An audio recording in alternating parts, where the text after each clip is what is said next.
திருத்தணியரசு, நீங்களும் இந்த விமர்சனத்தை வச்சிருக்கீங்க, அதிமுக வந்து பெரிய அளவுக்குள்ள கொள்கை சார்ந்து அவர்கள் பயணிக்கிறது இல்லைன்ட்டு. இந்த ஒரு விஷயம் 2 விஷயம் அப்படின்னு நம்ம சுருக்கி பார்க்காம ஒட்டுமொத்தமாக எம்ஜிஆர் காலத்திலேருந்தே அந்த விமர்சனத்தை வந்து திமுக வச்சுட்டு தான் வர்றாங்க. அப்படி இருக்கும்பொழுது இந்த விமர்சனம் வருவதற்கான காரணம் என்ன? அது ஏன் அந்த மாதிரியான விமர்சனம் வருது அப்படின்ற ஒரு கேள்வி இருக்குல்ல. இல்லை, இப்போ இவ்வளோ காலம் இருந்த தமிழ்நாட்டினுடைய அரசியல் சூழல் இப்பொழுது மாறி வருகிறதுங்கிறத உணர்ந்து நம்முடைய புதிய தலைமுறை இன்னைக்கு சரியான தலைப்படுத்திருக்கிறோம். 2024 நாடாளுமன்ற தேர்தலுக்கான சூழலும் நெருங்கி வந்துருச்சு. இந்த சூழ்நிலையில் பிரதான திராவிட பேர் இயக்கங்கள் திராவிட முன்னேற்ற கழகம், அண்ணா திராவிட முன்னேற்ற கழகம்.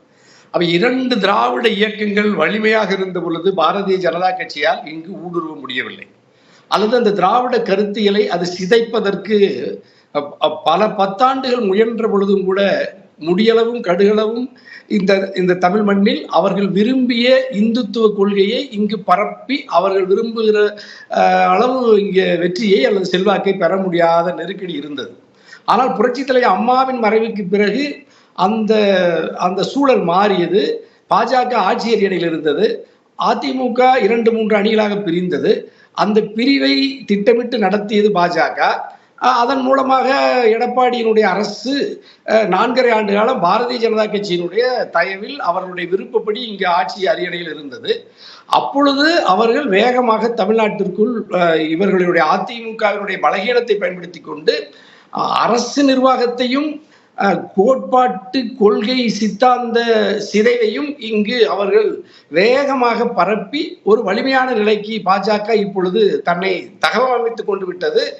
ஆகவே இந்த நெருக்கடியான சூழலில் அண்ணா திராவிட முன்னேற்ற கழகம் வீரியமாக பாஜகவை எதிர்க்க வேண்டிய கட்டாயத்தில் இருக்கிறது.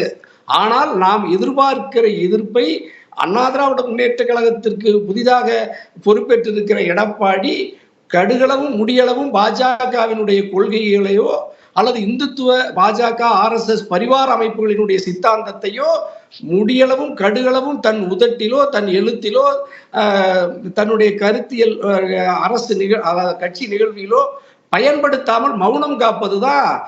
அப்படி நீங்க சொல்ல முடியாதுல்ல தனியரசு அவர்கள். நீங்க வந்து அவரு இப்ப கூட SDPI மாநாட்டுல கலந்துகிட்டாரு. அப்போ அவர் பேசிய விஷயங்கள் என்ன? தொடர்ச்சியாக சொல்றது 2024 இல்ல 2026 பாஜகவோட கூட்டணி இல்லைன்றாரு.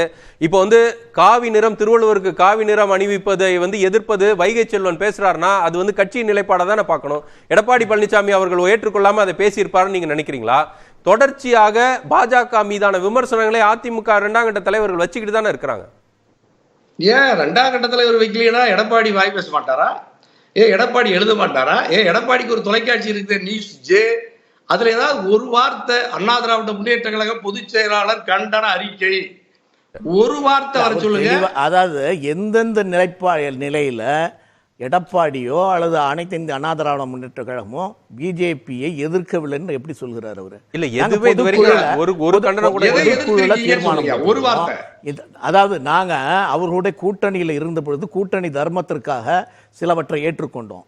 ஆனால் நாங்கள் வெளியே வந்த பிறகு அதை இப்பொழுது நாங்கள் எதிர்க்கவில்லை என்று சொல்லுவது வேண்டுமென்றே அரசியல் லாபத்திற்காக சொல்லப்படுகிற குற்றச்சாட்டு. இல்ல அவர் என்ன சொல்றாரு, பேர்ல எடப்பாடி பழனிசாமி பேர்ல ஒரு விஷயம் கூட கண்டனமான விஷயங்கள்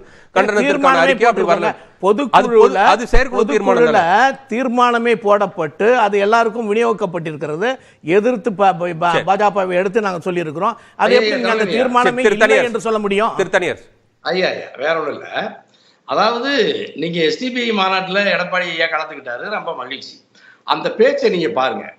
பாரதிய ஜனதா கட்சி அல்லது இந்துத்துவங்கிற வார்த்தை ஒரு வார்த்தை அல்லது மத்திய அரசு அப்படிங்கிற ஒரு வார்த்தையை எடப்பாடி பயன்படுத்தி இருக்காரான்னு நீங்க படிச்சு பாருங்க. ஒண்ணு கிளிப்புள்ள மாதிரி பாஜகவோடு தேர்தல் உறவு இல்லை, 3 முறை முத்தலாக் சொன்ன மாதிரி தலாக் சொன்ன மாதிரி சொல்றாரு. வேற எதையாவது அண்ணா திராவிட முன்னேற்ற கழகத்தினுடைய பொதுச் செயலாளர் பாரதிய ஜனதா கட்சிக்கும் அண்ணா திராவிட முன்னேற்ற கழகத்தில் இருக்கிற சித்தாந்த வேறுபாட்டை, கோட்பாட்டு வேறுபாட்டை சுட்டிக்காட்டி நாங்கள் உங்களோடு இணைந்து பயணிக்க முடியாது, தமிழ்நாட்டு மண்ணினுடைய அரசியல் சூழல் ஒரு 100 ஆண்டு காலம் நீதி கட்சியிலிருந்து சுயமரியாதை கட்சி இயக்கத்திலிருந்து கட்சியிலிருந்து திராவிடர் கழகம், திராவிட முன்னேற்ற கழகம், அண்ணா திராவிட முன்னேற்ற கழகம் என்கின்ற எங்களுடைய இந்த பரிணாம வளர்ச்சியில் இந்தியாவில் வேற எங்கும் இல்லாத ஒரு அரசியல் நவீன சமூகத்தை இந்த தமிழ் மண்ணில் ஊட்டி வளர்த்தது திராவிட இயக்கம், அதனுடைய கோட்பாடு.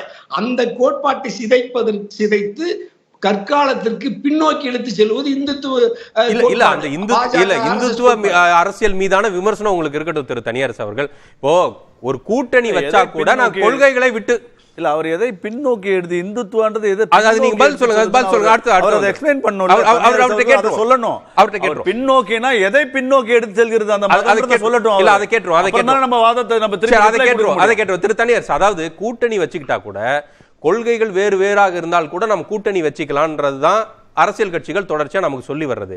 ஆனா இப்ப கூட்டணி கூட இல்லை, நீங்க கொள்கையில முரண்பட்டு இருக்கிறீங்கன்றதை தாண்டி நாங்க கூட்டணி கூட சேர மாட்டோம்னு எடப்பாடி பழனிசாமி நேரடியா அவர் சொல்றாரு. அப்புறம் இதற்கு மேலாக பாஜக கொள்கையில இருந்து முரண்பட்டுட்டாரு, நீங்க அவர் இன்னும் விமர்சனிக்கல, அவர் பேர்ல ஒரு அறிக்கை வரல அப்படின்னு சொல்றதெல்லாம் என்ன மாதிரியான வாதம்? சரியான வாதம் தானா? ஐயா, நான் இப்பவும் எடப்பாடிக்கு சொல்றேன், அதிமுக சொல்றேன், நீங்க தேர்தல் உறவு கூட வச்சுக்கங்க. சித்தாந்த உறவுதாயா ரொம்ப கொடுமையானது. கோட்பாட்டு உறவுதான் மனித இனத்தை அழிப்பது. எது கோட்பாட்டு இல்ல தேர்தல் உறவே இல்லாத சித்தாந்த உறவு எங்க இருக்குன்னு சொல்றீங்க? தேர்தல் உறவு வேறையா, அது வேற அதிகாரத்தை கைப்பற்றுவது. ஆனா சித்தாந்த சிதைவு இருக்குல்ல, நீங்க எதை வைத்து சொல்றீங்கன்னு கேக்குறோம். எதை வைத்து சொல்றீங்க? என்ன பரப்புரை ஐயா? இப்ப நீங்க இப்ப தமிழ் சமூகத்திற்கு இப்ப அச்சம் என்பது மடமையடா, அஞ்சாமை திராவிடர் உடமையடான்னு சொன்னார்ல. இப்ப அது திராவிட மாடல்னு நீங்க அதிமுக திராவிடத்தை இழிவு செய்து கேலி செய்கிற போக்கையெல்லாம் நான் தினம் பாக்குறேன். நீங்க திராவிட மாடல் ஆட்சின்னு ஸ்டாலினை நீங்க விமர்சிக்கிறதுக்கு உங்களுக்கு உரிமை இருக்கு, எனக்கு உரிமை இருக்கு. ஆனால் இந்த திராவிடம்ங்கிற அந்த சொல்லையே அதிமுக பயன்படுத்துவதற்கு எதுக்கு பயப்படுறீங்க? அப்புறம் நீங்க அண்ணா திராவிட முன்னேற்ற கழகம் தமிழ் இனம் மொழி பகுத்தறிவு தந்தை பெரியார் தனியரசு அவர்கள் திராவிடமும் திராவிட மாடலும் ஒன்று என்பது போல பேசுகிறாரு. அதனால இவர் திராவிட மாடல் என்று சொல்லுவது திமுகவினுடைய ஆட்சியை திராவிட மாடல் என்று சொல்லி கொண்டு ஸ்டாலின் தெரிகிறார். நாங்க திராவிடம் என்பது வேறு, பெரியார் சொன்ன திராவிடம் வேறு, அண்ணா சொன்ன திராவிடம் வேறு, நாம் புரட்சி தலைவர்கள் ஏற்றுக்கொண்ட திராவிடம் வேறு, அனைத்து இந்திய அண்ணா திராவிடம் என்று கடைபிடிக்கிற திராவிடம் வேறு. திராவிட மாடல் என்பது வேறு. திராவிட மாடல் என்பது திராவிட முன்னேற்ற கழகம் தற்பொழுது நடத்துகிற ஆட்சியை சொல்லுகிறார்கள். அதனால நாங்க அந்த திராவிட மாடலை எதிர்க்கிறோம். நீங்க கொண்டு போய் நீங்க அதையும் இதையும் நீங்க சேர்த்து இவர் எப்படி அதை கிண்டல் பண்ணலாம் என்று சொல்லுவது வேடிக்கையா இருக்கு. என்னன்னா அப்படிப்பட்ட ஒரு நிலைமையில் நாங்கள் எங்களை பொறுத்த வரைக்கும் திராவிடத்தினுடைய அடிப்படை கொள்கையிலிருந்து நாங்க எந்த காலத்திலும் விலகல. எப்பொழுதும் இன்றைக்கு கூட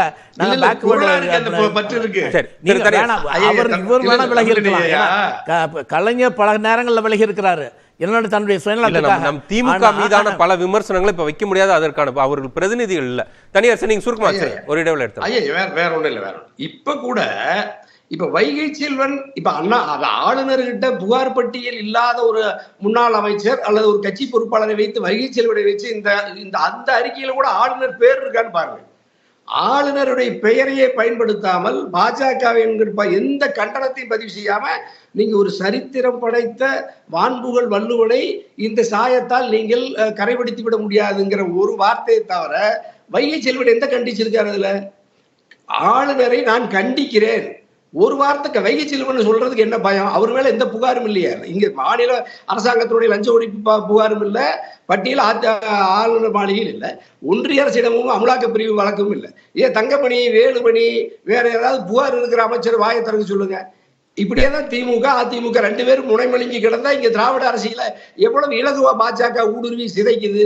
இதையெல்லாம் தடுத்து நிறுத்துறதுல பிரதான எதிர்கட்சி தான் முன்னணியில் இருக்குன்னு நான் சொல்றேன். எடப்பாடி களத்துல இறங்கி ஆளுநர் மாளிகை முற்றுகிட்டு இருக்குன்னு பொருளாதார இந்நேரம் ஆளுநர் வாழையில் நின்று இருக்குன்னு. இங்க ஒரு பெரும் புலவர் வள்ளுவர் ஐயாவை காவிச்சாயம் பூசி கை காலெல்லாம் திருநீரை பூசி பட்டை அடிச்சு ஒரு சாமியார் மாதிரி உட்கார வச்சிருக்காரு. அது தமிழ்நாட்டுக்குள்ள ஒரு ஆளுநர் மாளிகை இருக்குது. அந்த மாளிகையில் உட்கார்ந்துக்கிட்டு இன்னைக்கும் அரசியல் பண்றதுக்கு அதிமுக அனுமதிக்கலாமா? முதல்ல எங்க பொருளாதார மனசாட்சி தொட்டு சொல்லுங்க. உங்க எடப்பாடி நெடுஞ்சாலை நகர்ல சேலத்துல இருக்கிறது அங்கிருந்து என்ன செய்ய போறாரு? நேரம் ஆளுநர் மாளிகையில் வரணும். தனியரசு அவர்களுக்கு நான் நினைவுபடுத்துகிறேன். அதனால நாங்க இவ்வளவு கொதித்தெழுகிற நீங்க திருவள்ளுவர் ஒரு சமணர் தான் என்கிற ஒரு புத்தகத்துக்கு அணிந்துரை எழுதுகிறார் கலைஞர் அவர்கள். அப்போ உங்களுடைய எதிர்ப்பு என்ன ஆயிற்று? நீங்க அப்ப திராவிட கொள்கையில எங்க இருந்து விலகி போனீங்க? நான் என்ன சொல்றேன், ஒவ்வொரு காலகட்டத்தில் நீங்க அதே போல கவர்னரை மாற்ற வேண்டும், சென்னாரெட்டியை மாற்ற வேண்டும் என்று சொல்லி புரட்சி தலைவி அம்மா அவர்கள் கோரிக்கை வைத்த போது அதை எதிர்த்தவர் யாரு? கலைஞர் அவர்கள் தான். திராவிட அப்ப நீங்க என்ன போனீங்க? நீங்க திமுக குறித்த விமர்சனங்கள் பண்ணணும்னா அவங்க தாராளமா பண்ணுவதற்கான வாய்ப்பு இருக்கு. ஆனா இவர்கள் பதில் சொல்ற பிரதிநிதி இல்ல. ஆனா இவர் அவர்களுக்கு சாதகமாக பேசுகிறார் என்பதனால தான் நான் சொல்றேன். நீங்க உங்க காலகட்டத்துல நீங்க அவர்கள் எதிர்க்கல. நாங்க என்ன சொல்றோம், நாங்க எந்த காலகட்டத்திலும் எங்களுடைய கொள்கையை விடல, இந்த கொள்கையை விட்டு கொடுத்து விட்டார்கள், அதனால இவங்க சொல்லலன்னு நீங்க சொல்றீங்க. இன்னொரு விஷயம் இருக்கு.